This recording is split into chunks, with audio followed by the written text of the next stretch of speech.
Because what we have seen is all of these Republicans saying, you know, this is great, it's time for him to go. How do you personally feel about Chris Wray saying he's going to leave before Trump takes office? It's sad because he's an honorable public servant. I got to work with him with the China Select Committee. He was so committed to stopping fentanyl from coming in. He worked in a bipartisan way, and he's someone who put the country first. So I think he should have finished his 10 years. Shermichael, what do you say? Look, I think the president-elect has an obligation, I would argue, to do things a little differently.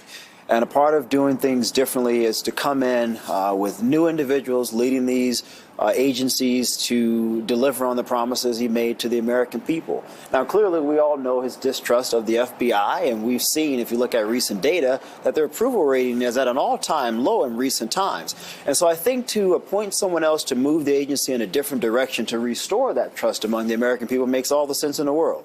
Well, you know, I think it depends on one's vantage point. I think if you're a conservative and maybe you're a gun guy, or maybe you're one of those moms during COVID who wanted your kids to still be in school, you may have a different vantage point and perspective on this. I think if you're a person of color, particularly an activist who had experiences with the FBI, maybe doing things that were a bit nefarious, some would argue, you would also probably look at this a bit differently, Caitlin. And so I think it depends on where you sit, the perch you sit on, I should say. But again, back to my original point, I think if the expectation is that Donald Trump is going to lead and do things differently this time around, you can't do that with the same people.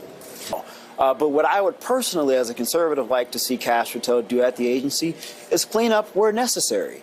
If the critique from conservatives have been to the American people, we don't believe that certain departments or division within the agency writ large are operating in a manner that we believe are functional to prove or give the best results for the American people, then change that. Figure out where those issues are and change them. Figure out how you can restore that trust with the American people again. Do you think Kash Patel is that person to restore trust? I think Kash Patel should be given the opportunity, if ultimately confirmed from the U.S. Senate, to do that job.